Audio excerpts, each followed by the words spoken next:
Order in the court. Tonight's case on Legal Suit Decoded is so packed with legal drama, even the Supreme Court clerks are reaching for popcorn. Our docket, Harvard University versus the Trump administration.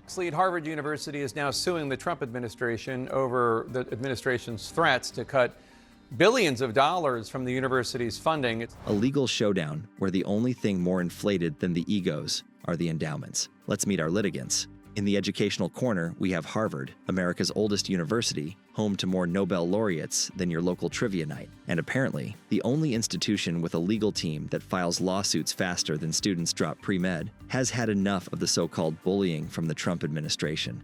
In the other corner, the Trump administration, legendary for its love of executive orders, Twitter threads, and now for threatening to turn Harvard's research budget into a ghost town. Herein lies the complaint. Harvard alleges that the Trump administration has engaged in what one might generously term constructive extortion by freezing approximately $2.2 billion in federal research funds and conditionally withholding an additional $1 billion, pending Harvard's full compliance with a series of federal directives that read less like legitimate policy guidance and more like a DIY authoritarian handbook for academic institutions, annotated in the margins by your conspiracy-prone uncle, who once cross-examined the turkey at Thanksgiving. The government's justification? What they did was a disgrace.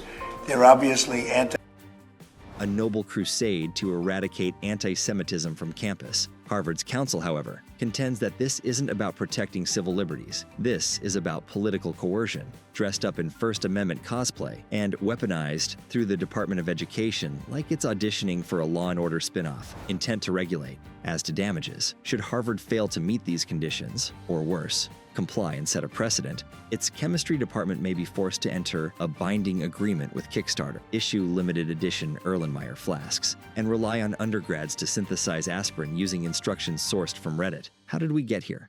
It all started with a letter from a federal task force accusing Harvard of failing to protect Jewish students. The letter laid out a list of demands that could double as a satire of education policy. It ordered Harvard to cut back on diversity programs, shift to strictly merit-based admissions, ban face coverings at protests, because apparently nothing says free speech like a government-imposed dress code, and start reporting international students for any misconduct. What kind of misconduct, you ask? Unclear, possibly jaywalking or the heinous crime of eating pizza with a fork. Harvard, summoning all the backbone it could muster from centuries of legacy admissions, basically responded, "We appreciate your unsolicited micromanagement, but no. Also, see you in court." The Trump administration, not one to take rejection lightly, responded by freezing billions in research grants and threatening to sic the IRS on Harvard's tax-exempt status, because nothing says academic freedom like an audit from your least favorite federal agency. The administration insists these moves are necessary to combat campus anti-Semitism. Still, Harvard's lawsuit says there's no rational link between fighting hate and cutting off funding for, say, cancer research or infectious disease modeling, unless, of course, the administration thinks the real pandemic is too much intellectual freedom.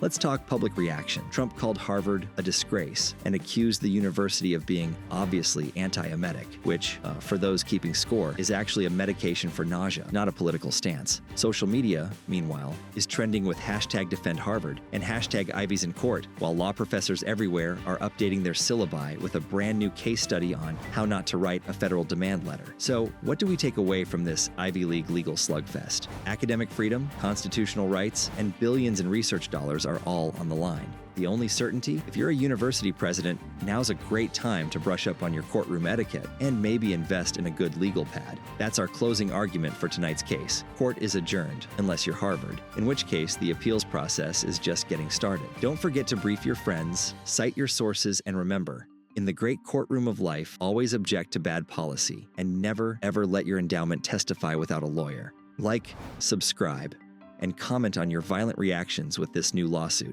Stick around, this case is far from closed, and here at LSD, legal, sarcastic, and deeply judgy, we'll be watching, gavel in hand and tea in cup, ready to listen, overanalyze, and, of course, judge.